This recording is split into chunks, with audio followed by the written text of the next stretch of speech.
Hi, I'm Shruti. Hey, I'm Shukti. Hi, I'm Shreeya. Welcome to part 2 of episode 4. All things Yay. spooky, supernatural, and superstitions. Ooh. So hopefully our episode didn't scare any of you too much. I think we all slept fairly soundly, to be fair. I was a bit freaked, getting myself to bed because it was 4 o'clock in the morning in Mumbai, right? It was 4 in the morning by the time I was done exporting our podcast and everything. And that's supposed to be the spooky hour, isn't it? Like between 3 and 4. I don't know exactly what it is, but it's something to do with ghosts are supposed to, or not necessarily ghosts or spirits or whatever are supposed to be more active in that hour. I think I've heard it referred to as the kind of the division between reality and the supernatural world is at its thinnest. Like basically the wall that Yeah. divides us is at its Yeah. thinnest. But then why is witching hour 12? I don't know. The hour, Okay. the hour between 3 and 4, if you want to get up to pray, is supposed to be the best time to do it then as well. You can connect to the divine or something like that. I don't know exactly what it is for, I don't but know it's if you something. guys ever found this, but you know when you wake up in the middle of the night, and do you ever usually wake up between 3 and 4 as well? Yeah. Yeah. What is up with that? I think it's the cyclical nature of sleep, though, because you sleep in 4 hour blocks, right? If you've slept closer to midnight, then 3 or 4 o'clock would be your 4 hours cycle break. That's where it naturally would fall. But I think my sleeping time varies quite a lot. So to be waking up, it's specifically then because my 4 hour cycle, it doesn't necessarily, the maths isn't mathsing. Like if I've gone to bed at 11, then it makes sense. But if I go to bed at 12, then it doesn't make as much sense. Or if I've gone to bed at 10, then it doesn't make as much sense. So it's a bit of a weird one, isn't it? But yeah, no, quite more often than not. And I do always get a little freaked, like if I wake up needing to wee and it's like, I don't know, 3:15 or something, or 4:45 or something like that, I am a bit like, oh, can I just hold it till 4 o'clock? And then usually I just Is that go. because of the 1:45 superstition again as well? You can't leave your room at 1:45. No, yeah, that's just got to do with the 3 and 4 thing. I do often find that it's not necessarily 3:30 that I'll get up. It'll be like 3:15 or 2:45 or something like that. Freaky. Does anybody else listening have such experiences? Yeah, this could be some weird genetic stuff that's just Yeah. affecting the three of us. We're in our own little bubble, assuming this happens to everybody, but I don't know. But I have heard other people say this though as well. I have heard other people say that 3 a.m. to 4 a.m. is something dodgy going on over there. There is something dodgy going on. For Yeah, sure. there is. What do they have against us sleeping nicely? I don't know. Which is strange, right? Because when you're at uni, like you come in at like 3 o'clock in the morning or 4 o'clock in the morning or whatever, and you don't think anything of it. No. I didn't experience anything in my uni years at all, going out at night or whatever, or even after that if I've gone out and stuff. It's usually when you're just home alone that this stuff kind of bothers you. It's never when you're out partying. Well, no, it's probably the company of others, but I think that's what makes a difference. It just seems like when it's dark and it's quiet that you feel more vulnerable, I guess. And at uni, you've got power of numbers. There's people everywhere all the time. There are, but there is also like safety concerns and stuff that For happen. sure. So, I mean, sometimes it is like you're walking back to your digs alone. Yeah, I've done that before, and I don't recommend that anyone does that. But I think my guard was down massively at uni. I think I was very immature. Oh yeah. In a lot of ways. So I just thought I was invincible for whatever reason. But you must have heard the story about when I got locked out of my house, and I was just like banging on the door. And my neighbour said, "Oh, come and stay in our basement." Oh. And I went and I stayed in their basement until my housemate crawled in the early hours of the next morning. Oh my gosh. You won't see me anywhere near a basement. Yeah, the basement had a sofa though. It was a done up basement. It wasn't like a dingy basement. My kitchen was in the basement, to be fair, in my house, my uni days. What I don't like about basements though is that there's only one point of entry and exit. I can't just smash myself through a window. You know what I mean? Yeah. Like I can't. There's no other way. Like it is just I don't like it. Yeah, I was an idiot to stay at a stranger's house because I had no idea. I'd never met these people before. But when you are younger, you do feel invincible. It's only as you kind of grow up that you start feeling a little fragile. You know, when your aches and pains starts, or like your wobbly knee starts, or I don't know. You basically think you can't outrun anybody, and you're like, oh, my knees aren't quite built for this. So if there is an intruder, what am I going to do? Also, as you grow up, you realise that life is fragile. Yeah. So it took me ages to experience a close person passing away, to actually process what death is. And that happened a lot later for me. I think we're very lucky that it happened late for us. Yeah, but it means that we didn't process that emotion, like, No, and we you didn't. don't realize what it means unless it's happened, unless you've gone through that grief. You don't know what it means. You don't realize how irreversible it is. Like, you know, in theory, that yeah, it's irreversible, but then the definitive nature of it doesn't hit you. At least for me. Yeah, for me, I couldn't empathise with anybody who'd gone through that themselves. And I often used to think emotion was time bound. And What do you mean? like people's grieving period is like time bound. Right. Yeah. So I used to think, okay, fine, it's, gosh, it's been a year. Like, oh my gosh, it's been like 2-3 years. Why is this person still grieving the loss of somebody? And then when you lose someone, you just think, okay, there is no time limit. You grieve at your own pace. Sometimes you never get over the grief. Yeah, sometimes you don't. But just to go back to what we'd spoken about, was about, you know, when we were going through a bad time as a family, there were lots of different things that we tried. Shrees, do you remember? To try and lift this, because we felt like we were jinxed or hexed or nuzzer or something. We really felt that really strongly, that something has happened, because we just were thrown off our bearings so drastically that it was hard to comprehend. And it could have just been a chance thing. But some of the things that we tried, now, Shrees, do you remember any of those things that we were advised to do? So one is the black thread, to kind of wear the black thread. Then there was something to do with glasses of water. Yeah. Yeah. And it was the What was changing that? in colour. Yeah, it was like if it changed in colour. It was, I think it involved vinegar. It wasn't even just water. It was vinegar and something else that I had to mix and then put them all in a jar in like different rooms, in every room in the house. So I'd had like so many jars of water, and then I had to put it somewhere where you couldn't see it. So it wasn't obvious to anyone that was hidden there. And then after a few days, I had to go and check in on it again to see if the colour of the water had changed. And if it had, then it meant that there was something dodgy going on. And if it was clear, then it was fine. Do you remember if anything No, was nothing there? happened. No, they were all clear. They were all clear. But I think that was the last thing that we tried. After the burning the chilies thing that we spoke about in the last The chilies podcast. thing didn't emit any odour though, so that was No, like it didn't. that's usually a sign that there is something, that someone has cast an evil eye. So it was after we did that, and it was after we did the black thread thing. This was like the last thing. Yeah. Do you think things improved from that point onwards, or do you think it was just things needed to run their course? I don't know. I think this is just the cycle of life, isn't it, really? That you have highs, you have lows. It just so happened that we never had, the three of us, I'm talking about the three of us, I'm not talking about our parents or whatever, but the three of us didn't experience anything bad happening to us till that phase. So I think that's why it felt so drastic. But what was weird was that our parents felt it as well. They did. I think that's why it was important for us to do something. Like people say, oh, it's ritualistic or whatever, but if it provides you a bit of comfort, what's the harm? So that's exactly what the topic is today, right? Superstitions and supernatural experiences kind of thing. So maybe some superstitions, like this chili thing, or like putting water in a glass and putting it in place or whatever, that is just to provide comfort, that no, you're all right. Or wearing this black thread is just to provide comfort, and that's where the superstition comes from. Some of them, maybe. It's hard to say. I mean, some of them, it's like really obvious. But then, Shrees, do you want to talk about your cheese one? The cheese Which doesn't make sense. We'll start at the lower end of superstitions then.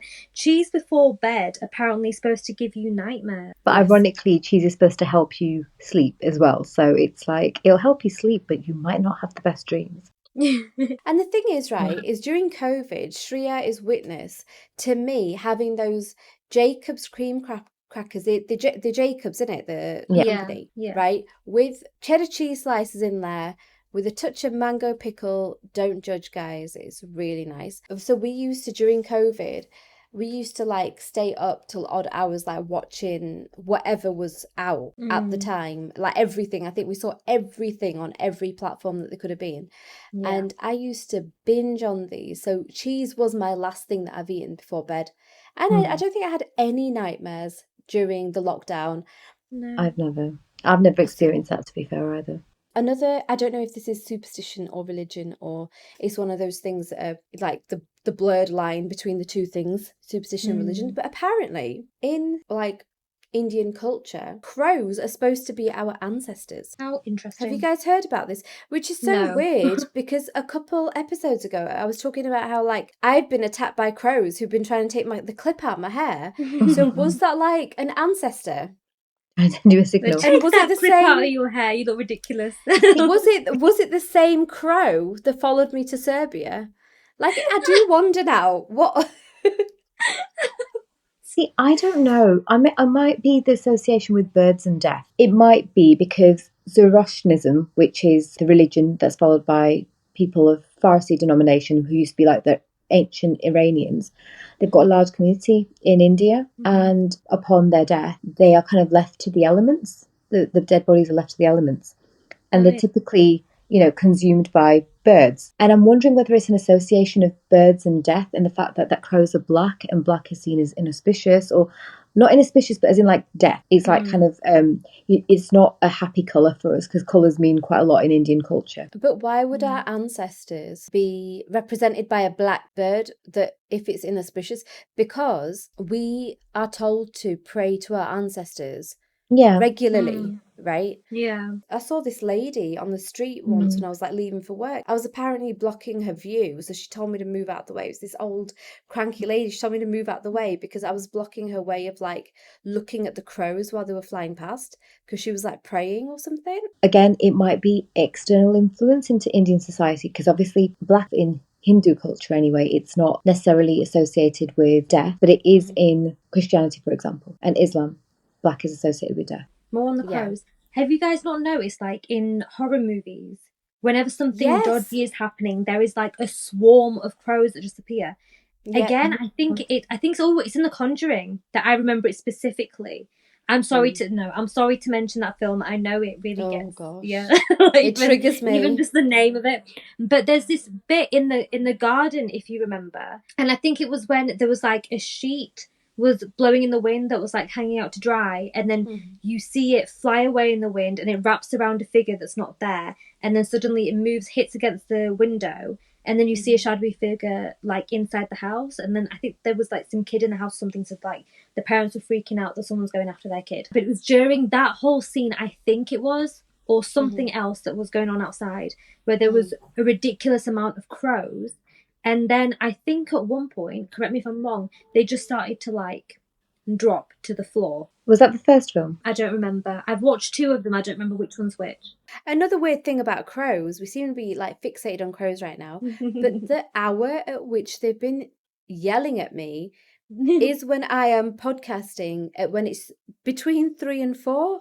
Yeah. If you remember, it's in that time frame, or between 3 and 3:30 to be more specific. They've been like really vocal outside my window. Not, to be fair, not directly at me, but they've been really noisy in that hour. So I do wonder, is there something that the crows know that we don't know? Do one of you guys want to, let's go back to our paranormal experience kind of thing, or supernatural experiences that we've had.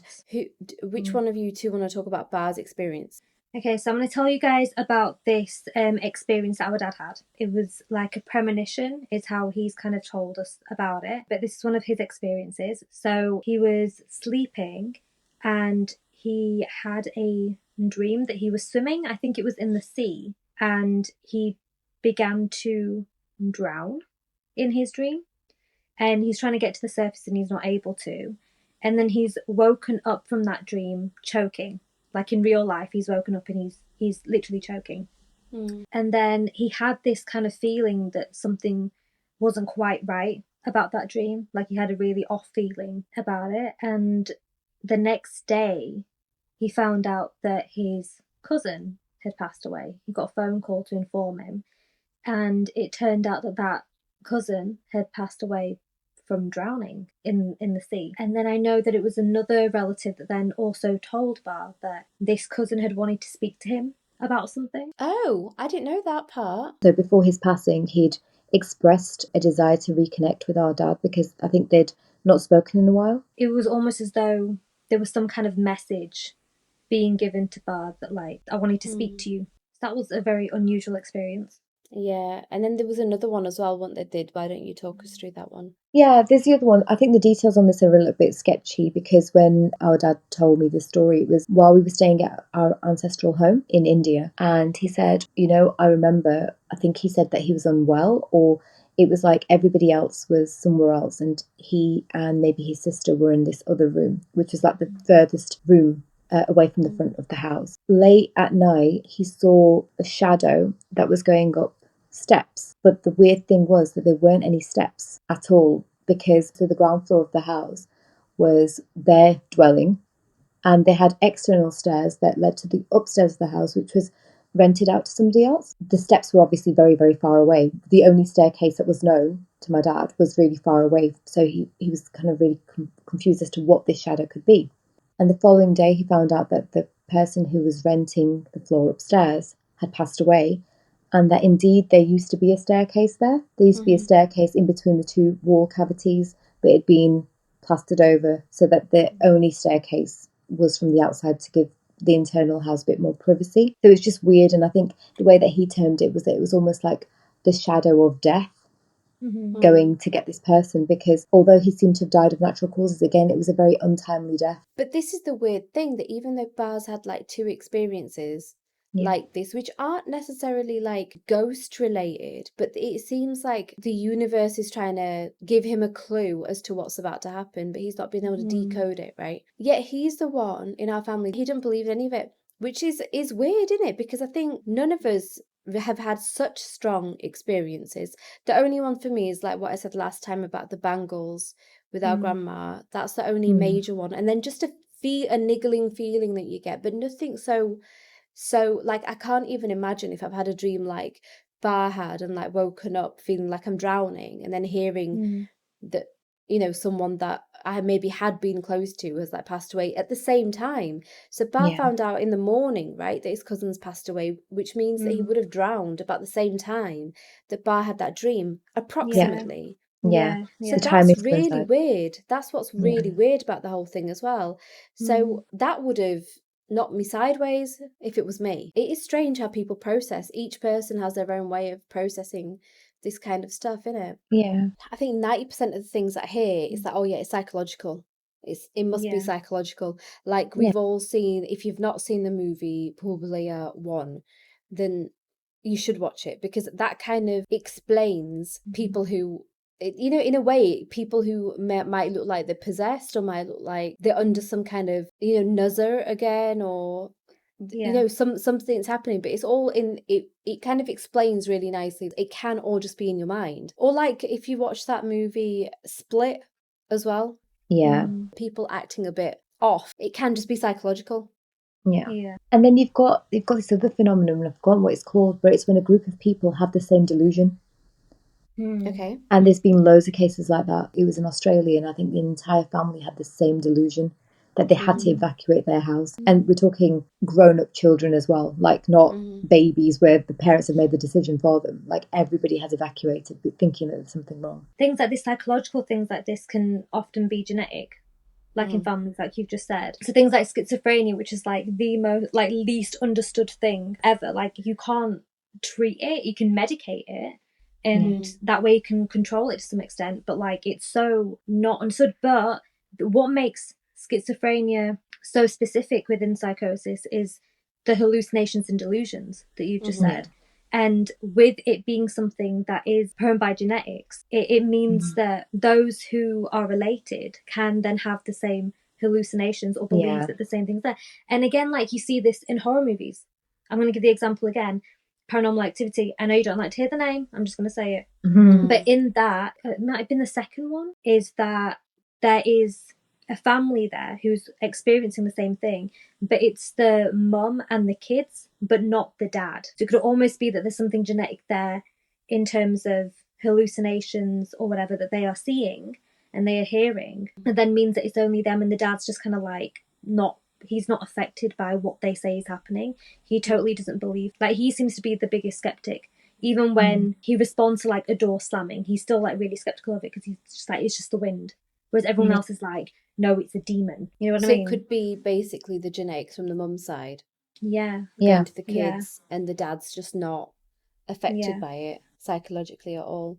Yeah. That's not to say, again, that like people don't experience things that are really happening, but it's just an explanation that can be in some instances when you see a whole family saying that it's the same thing. Yeah. Often there's one or two people that are like, no, I'm not experiencing it. That's quite interesting, the genetic thing. But sometimes you find that people with close proximity, that they start sharing the same delusion, like husband and wife teams, as in The Conjuring or whatever. They were like, that was more a husband and wife situation. So it could be like similar to a nature nurture thing. So like if one person is more susceptible to the delusion, they're able to get that buy-in from their partner because they've almost conditioned them to think in a similar way. Yeah. There is that, and then there's also, if you guys, I mean, I don't want to go off the true crime way right now, but there was that case that happened in India somewhere. I can't remember what the name is. You might remember, where that whole family, Ferrari.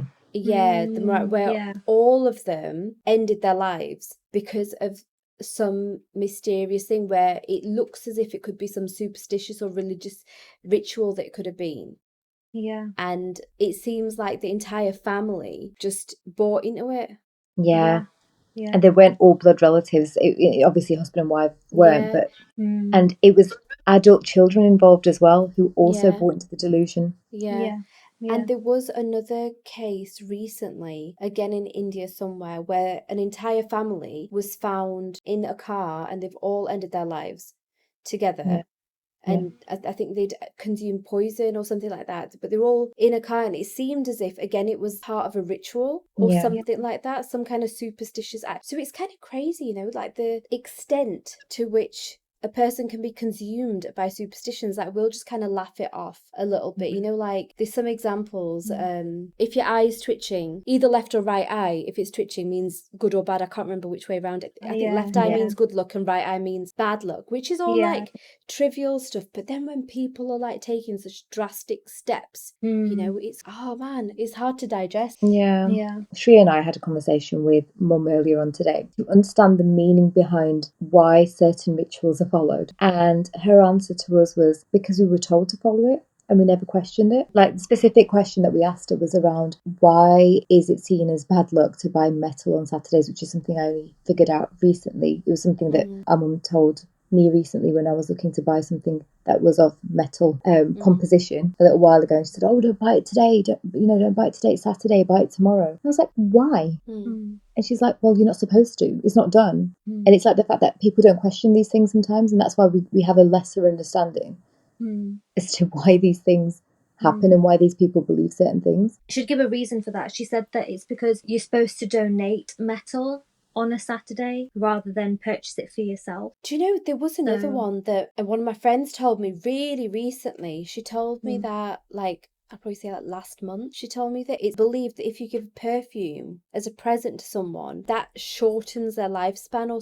something like, or it shortens your own lifespan. Oh, goodness. Yeah, so the person who's taking the perfume has to then give you something in return, like even if it's a penny. So it's as if it's a transaction, not a present, because then the person giving you the perfume gets affected by it in a negative way. Isn't that weird that that's the second perfume-related one that you've mentioned? Yeah, there was another one about perfume. I've never heard anything regarding perfume before. I've heard one like this as well from someone, as well as like perfume, like you just said. Someone said you shouldn't give someone shoes because it does the same thing. I've heard a similar thing about watches as well. Oh my That gosh. you're giving your time. So, you know what, right? It's weird because it's before we even started talking about podcasting and stuff. I think that's why it's not so fresh in my memory. It was like, again, about a month ago. So I was looking at a list of things that you're not supposed to give people. Shoes, perfume, wallet. You're not supposed to give purses or wallets. I've given every single one of those as gifts. Exactly. Probably to both of you. And I wonder if it's the same thing if the goods are perfumed. Like if I've given you a lipstick which has a perfume in it, does that count? This must be a South Asian thing because I've never heard of anything like that. The only thing that I've heard that might be Western is like you're never supposed to give anyone a note written in red pen. Like a birthday card can never have red pen in it. Okay, everyone's getting a gift card now. That might be something as well. Giving money might have some Oh, kind for of negative God's sake. connotation. I don't know. But the red pen thing, right? I don't think that is South Asian. No, I don't think it is. Because I've seen a lot of people on Instagram and like other platforms, and again, it's these weird rituals to try and get negative energy off you or something.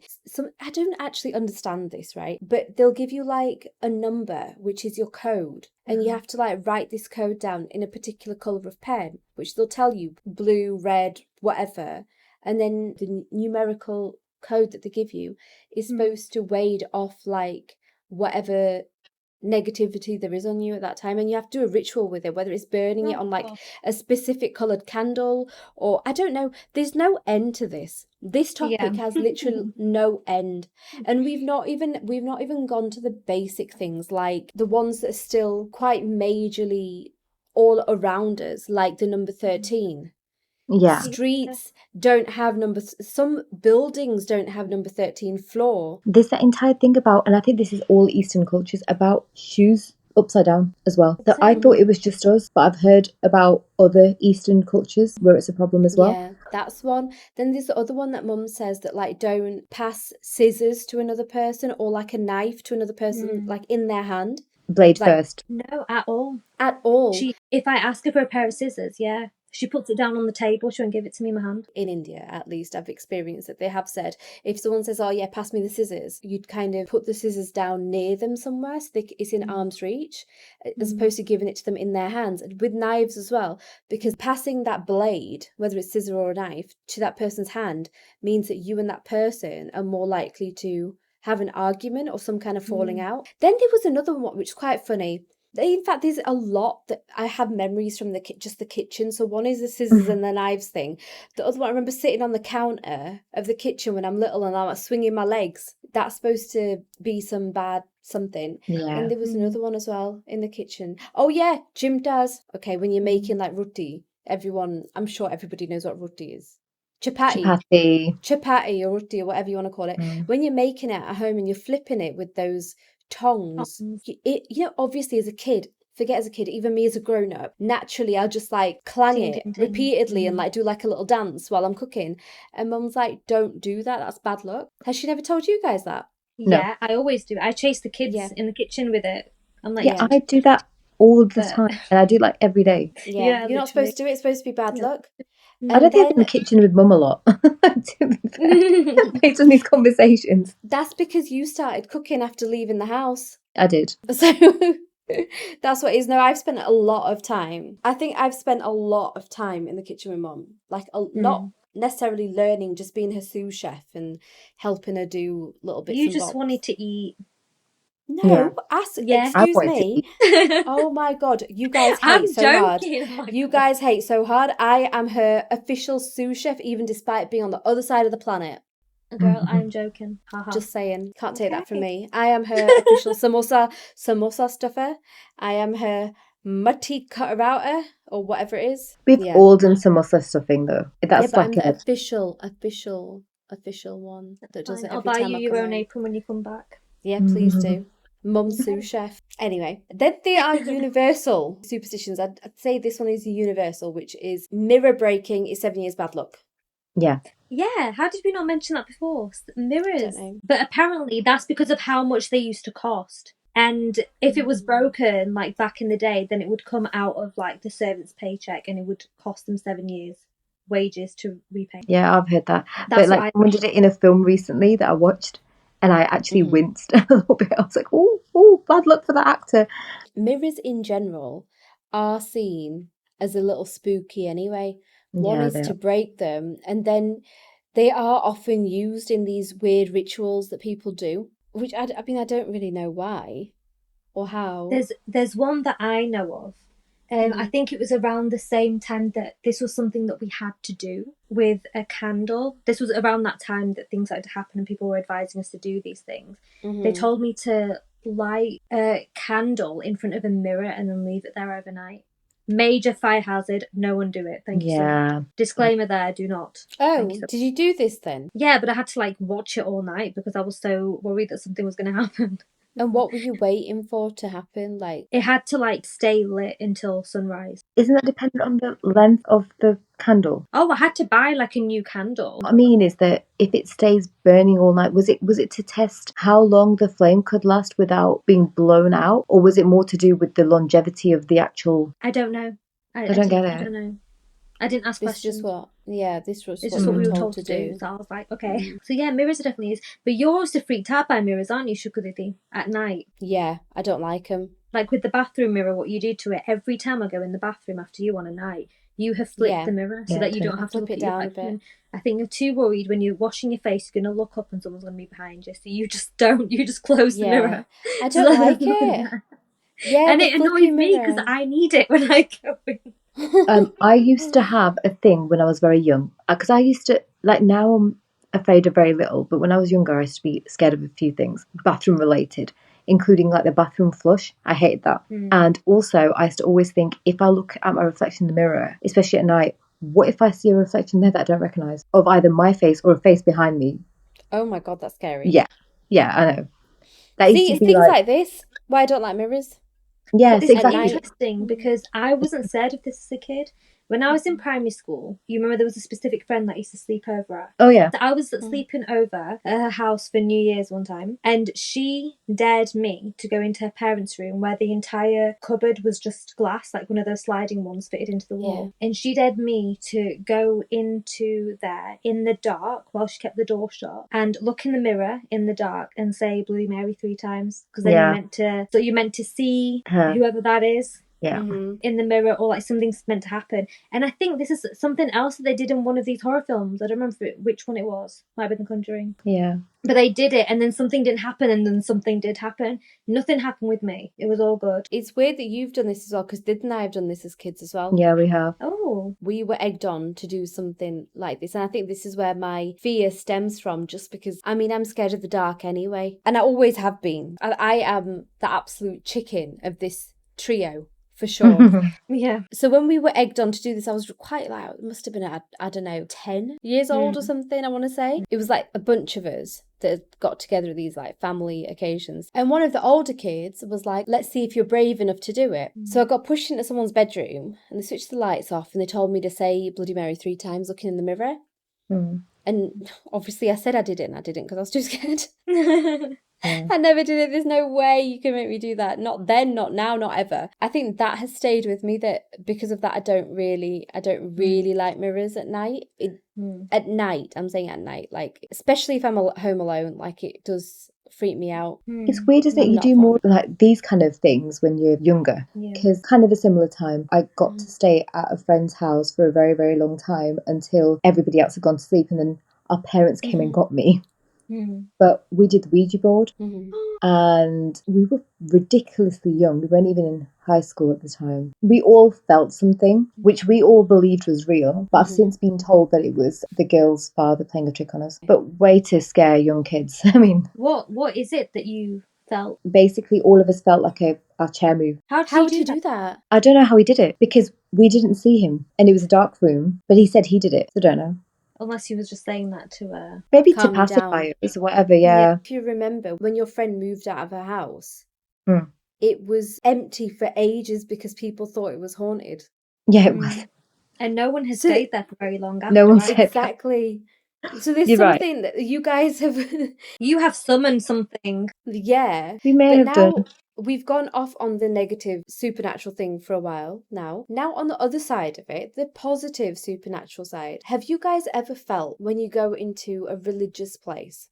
Okay, and I'm not necessarily, I mean, we are Hindus, but I'm not necessarily saying Hindus' place of worship being a mandir. I'm not necessarily saying that. I'm saying any kind of religious place where you felt a positive energy and it's brought a sudden surge of emotion in you.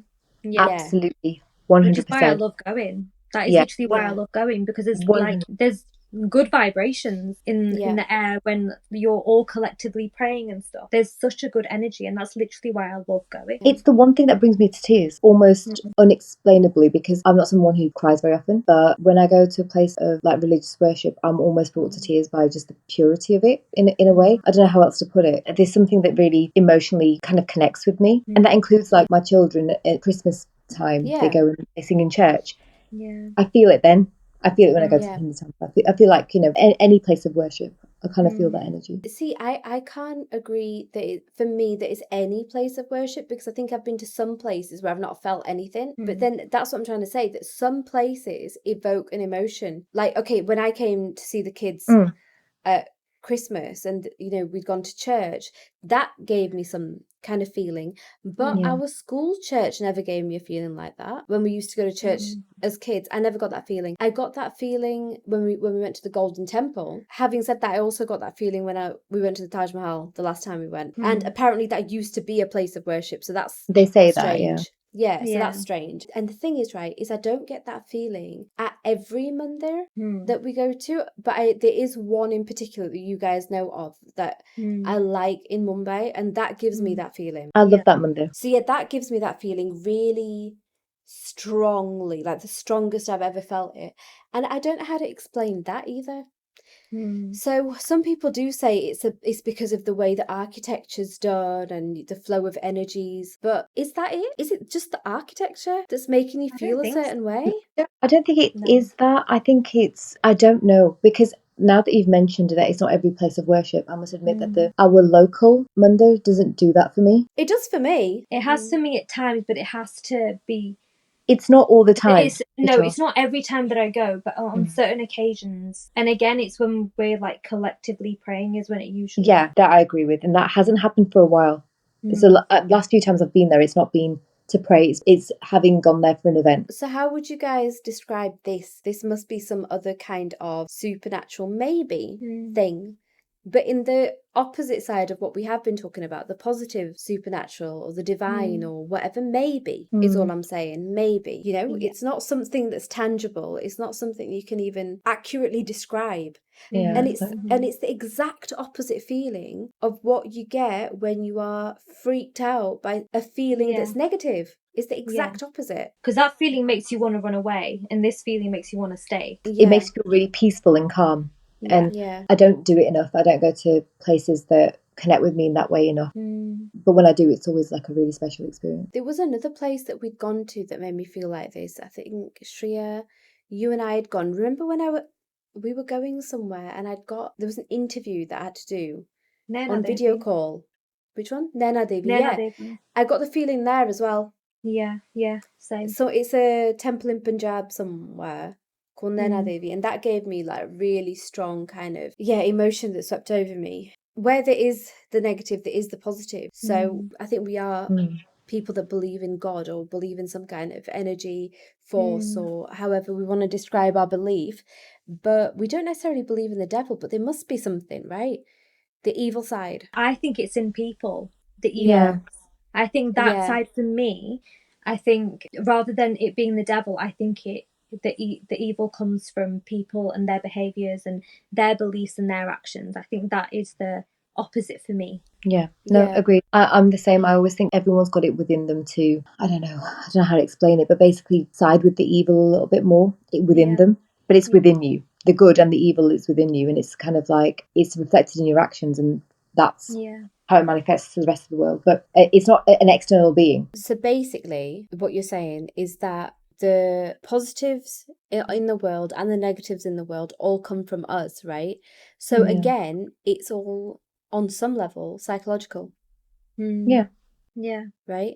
But then you just said it's all within us. So do you not believe that there's any energies that are positive and negative outside of the human body? No, they are. But what I mean is all within a human's kind of capacity to. So it's obviously if someone's got like negative energy and it's not you, but it will impact you because it manifests through their actions. So that's what I'm saying. So you don't believe that there's energies external to the human body? Yes and no. I'm willing to believe it because when you go to certain places, like we've just mentioned, you do get a vibe as to whether or not it's a positive place or a negative place. I think you mentioned this in the last episode as well, that you do believe in like things that we cannot explain but might cross over into our into world like in some way. Other realms potentially. But the reason I say no is because I often think, like, have we potentially done anything as humans to influence the energies of those places? And how does that energy translate into the rest of the world? It's not literally like I punch someone, so therefore that's the bad energy towards that person. It's kind of like, if I've had negative thoughts in a particular place, is it always human? I don't really know, but that's why I say yes and no, because I do think a lot of it is influenced by humans. The weirdest thing is there was when I spoke about the paper round last time, around the area that was a bit, that we found out later was known to be haunted. There was a dog that was, it was shooing, like telling me to go away. Now in hindsight, when I think about it, it was like, go away, and it kept like, it wouldn't come closer to me, but it kept like barking from a distance.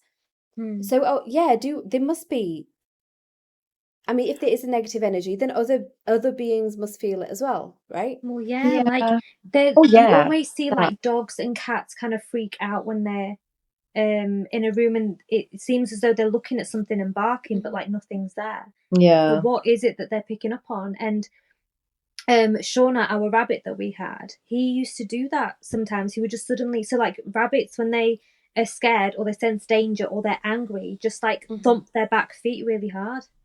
Oh, And he's so. he did that on some occasions, like looking, and it would always usually be towards the door to the room that he used to usually stay in, and he used to look at that and like thump his feet really hard, and I'd have to like go over and calm him, but like he wouldn't calm down. He'd kind of like avert from my hand that was like petting out to him, and he'd thump and thump, and his eyes used to be really wide. So I knew it was fear, not anger, like something's not right. And it used to make me feel like something's not right. But I do feel like animals, again, like children, maybe. More intuitive towards things like that, yeah. Superstition meets religion meets paranormal realms. Kind of, it all overlaps a little bit, doesn't it? It seems like it all ultimately stems from some kind of religious views or social views or cultural views even. But it's strange, because then do atheists feel what we feel? I'm not entirely certain they do, and this is based on a lot of conversations that I've had with atheists, because a lot of them, they don't believe in like auras or the soul or anything that kind of maybe lingers and causes a feeling for somebody in a particular place. Agnostic people do. I mean, the majority that I've spoken to, they'll always try to find like a rational reason for it. And they'll say, this is because you're feeling a certain way. But I think when we talk about these things, they're always to explain something that isn't explainable in words for us. Or there was a reason behind it at one point, but that reason's been lost in translation because people have said, you do that because you do that. Do not question why you do this. And that will be good for you. And this will be bad for you, and all that kind of. Because they've not got the answers from their parents, they rubbish it as being a non-issue. Yeah. Right? So say, for example, if there's a particular ritual that you follow for a particular religion, and you've asked your parents why you do it, and your parents have told you, you do it because you do it and don't question me, then you go out and you've rubbished that. You say, because there's no reason to do this, I am no longer going to do this. But maybe if you'd researched it yourself or you'd got guidance from somebody else, you would have understood why. Now, a classic example I can find is, there's recently in Hindu marriage customs, there's typically this thing called Kanyadan, where you give the daughter away. But the literal translation could imply that you are donating your daughter. But if you actually understood the ritual a little better, you would understand that it's not just that, it's the change in lineage that you're passing on. And you are not donating a human being. It's not commoditizing you as a human. It's just basically saying, okay, the responsibility essentially is passed on, but even it doesn't even have to signify that. It's basically, it's the lineage passage that you are doing. Every other religion has this concept of giving away the bride. Yeah. So it's just, okay, if I, instead of calling it kanyadan, if I call it giving away the bride, then is it acceptable? I think people are so hung up on what that term means to them. Yeah. Whereas it's not about that. It's just you're giving away your daughter, which you do in every other religion as well. Yeah. No, but just break down exactly what each of those words mean, because you kind of missed that The out. Kanya means daughter, and Dan means to give. To donate. So donate. When I've looked into it, that word Dan doesn't necessarily just mean to donate. It means like to give selflessly. So yes, I could give Dan to charity. So I could give a donation to charity, but that wouldn't be completely selfless, because I'm expecting to feel reassurance for myself, or happiness or whatever. There'll be an ulterior motive. But this is meant to be like a selfless act. Yeah. And that's why it's termed as such. And again, it's people's misunderstanding of linguistics in this occasion. That's one of the problems I find with society today, that you get extremes. You get people who follow things to the letter without wanting to know explanations, and people who are now completely deviating from religion because they don't understand, they want to criticize instead. And both are harmful. Yeah. Pulling everybody back to the paranormal stuff. So I am going to just tell you a story that, remember I said that the fella has an experience that I wasn't sure if I was allowed to share with you guys, and I asked him, and he was like, yeah, that's fine. You got the deets? I got the deets. Oh, so yeah. I didn't go through the story again with him, because last time he told me, I kind of got really freaked out. But anyway, the story's from when he was a little younger, like made like way younger. He was like, I don't know, 12 or 13 or something, I guess. And they have like an ancestral home in the place where he comes from in India. And it's like this huge, I don't know how to describe it, but it's got 26 bedrooms. So you can understand the size of it. Okay. Now that has been left empty for a really long time. So I asked him, like, why? Like, why don't you guys renovate it and stuff? There's only like one functional room now that they use. And otherwise it's just essentially the land, and then the whatever is left of this house. This huge house that they have. So he told me that once when he was, about 12 or 13 years old, they went over there, his mum and dad and him. So as you enter, there's apparently like this huge living room, hall kind of area. So they just kind of decided to crash there instead of going into the bed, like, or everyone together, let's just stay on the sofas, or maybe they put mattresses on the floor or something. And they stayed there. And so there was like a engraved part of the living room, I guess, which said Namaste on it, like a big board. And Namaste basically is like hello in Hindi, kind of. And that was, I think, painted in blue. This kid, bless him, was like sleeping, and he woke up from his sleep, and in the candlelight, there was like a candle burning. He kind of like saw that Namaste, and it was red, not blue. And he saw like a woman standing nearby, and he like freaked out really hard, like a silhouette of a woman or something. And he could hear like, it sounds really silly, but you could hear like cackling, kind of like laughter, like some kind of spooky laughter. And then he like woke up, like not woke up, he was already awake. He woke his parents up, and he was like, oh my God, and they couldn't see anything, but they could see that namaste was discoloured. It was not that blue anymore. It was like a different colour, which his parents saw as well. And I think it turned from blue, it turned to like a yellowish tinge overnight. So they left there, and he had like a fever for like the next few days. Oh dear. Because he was so freaked out by this experience. And, I don't know how to explain this. It could be a dream. But then how do you explain the discolouring of that? Did it stay discoloured? It stayed discoloured, yeah, till the next day. So odd. Yeah. What on earth could have caused that to happen? And plus the fever thing as well, because like, I mean, do you remember reading Point Horrors as kids? Like there was that entire book about the fever, and it's about this person who has like really strange encounters while they're in a state of having a fever. Yeah, it's kind of weird, isn't it? Because again, you're vulnerable, aren't you? Your body's kind of like, you're not able to move as fast and all that. Does that leave you susceptible to other experiences? So the next day, his dad came back to check the place out again to make like what happened, to try and suss out what happened the night before. And it was still discoloured. Are there any known weird happenings that have happened in that particular property? Any reason why it might have bad vibes or anything like that? I don't know, because he's not shown me a picture of it, and I've never been to it, obviously, because there's no way I will ever go there. But so I don't know if it's like a palatial thing. I don't know. If one of you two want to go check it out, since you don't get scared as much. I want to go. Okay. Do you remember, Shukti, we stayed at a property in New Delhi once, our grandma's sister's house, but her sister didn't live there. It was her children and grandkids. And we were told something about like a certain floor of that house being haunted. Yeah. Remember that? It's weird that people have such vibes from buildings. Were they built on something that caused that? Like, these people were the only people who'd ever lived there. They built it from scratch. You never know, because it's also the land that it's built on. So I was reading somewhere that there was some hotel or something that was built on like tribal Yeah. Yeah, I heard about graves, Burial ground. burial ground, yeah, and then that kind of went a bit, Yeah. people were saying that was haunted and stuff. So I mean, there's lots of different things. You can't prove it though. Like, how are you ever going to prove that a place haunted or not haunted? You know what I mean? You can't. How do you? It's a funny topic, isn't it? This is something that I want to talk about, and Shukti is going to hate me for it. But listen, we've all watched the films and stuff, okay? And bringing it back to these delusions that you said sometimes can happen between husband and wife. Now, surely you know what I'm talking about now. From The Conjuring. Oh God. Yeah. The two that work together.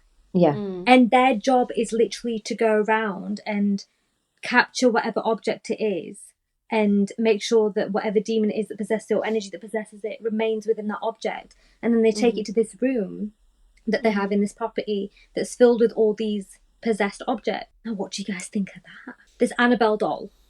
Oh for God, example. don't. Oh no, don't.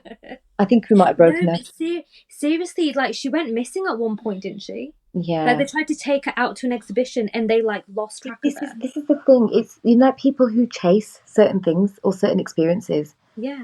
Are they almost like, again, is it because they have some kind of, because you're more susceptible? So, for example, like hypnosis, right? Apparently, only people who are susceptible to that will get hypnotized. So maybe it's again that thing, like they might have a shared sense of, oh, this is really spooky, because they both have the same interest, not necessarily because it's happening. I tell you what is spookier than everything that you guys just said. Is that your little girl has a doll called Annabelle. Oh, but it's baby Annabelle. It's baby Annabelle. It's not Annabelle. It's Annabelle. All right. Yes, it is. But it's the Because brand. yesterday, it doesn't matter. Yesterday or whenever it was that I was talking to her on the phone, she was like, Shukamasi, say hello to my baby Annabelle. I was like, hello. Do I have to? We've moved on from Big Boo, haven't we? The imaginary friend. The imaginary friend. But yeah, going back to the possessed objects things, right? Yeah.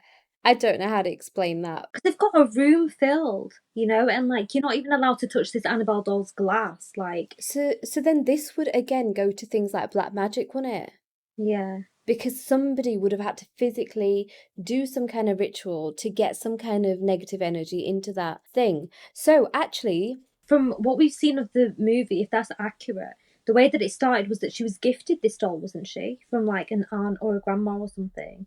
Like the original girl who had it. And then she tried to get rid of it and it kept coming back into the flat.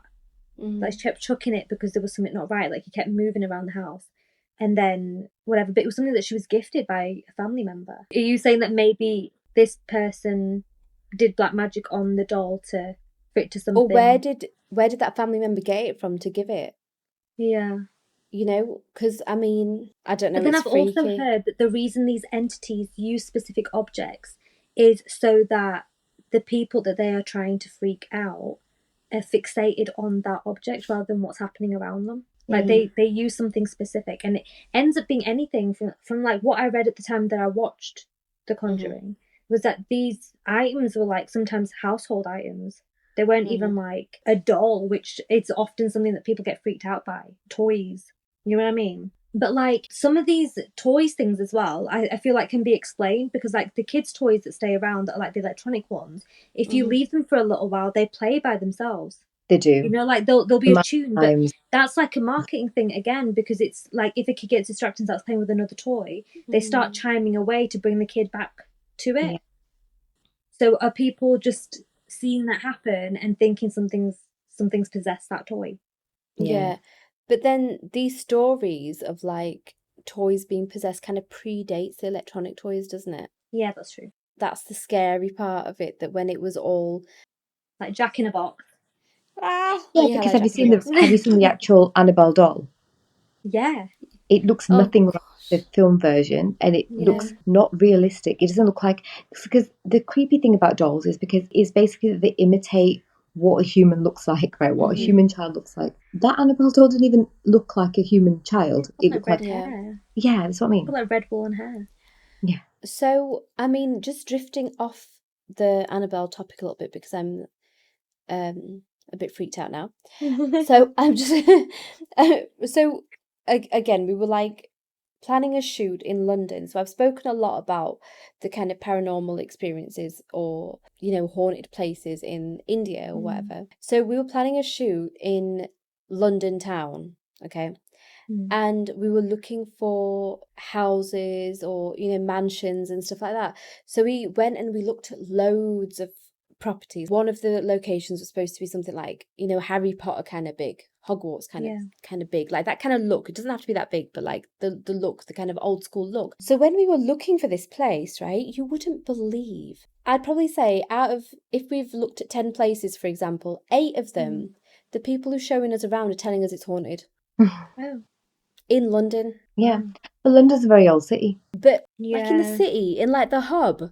Like I think London and York are known to be haunted cities, especially York. York is very haunted. Yeah, allegedly. there's something about underground as well, isn't it? There's certain I don't remember if it's in New York or if it's in London, but there's a certain underground that is like a lot of people have had experiences within a certain tunnel. Because there are loads of tunnels that interconnect that lie underneath London. It's fascinating. It's actually really, really fascinating because if you think about it, that's where all the beheadings happen. So you've got like the Tower of London, so much stuff went down there. Then you've got things like the plague, like the Fire of London. There's so many things that happened that affected and killed a lot of people. And if you believe in spirit and all of that. There's even things like Jack the Ripper. Yeah. And stuff like that, which is like really gruesome stuff. And Anne Boleyn is also said to like haunt where she was as well. There's been a lot of sightings of her.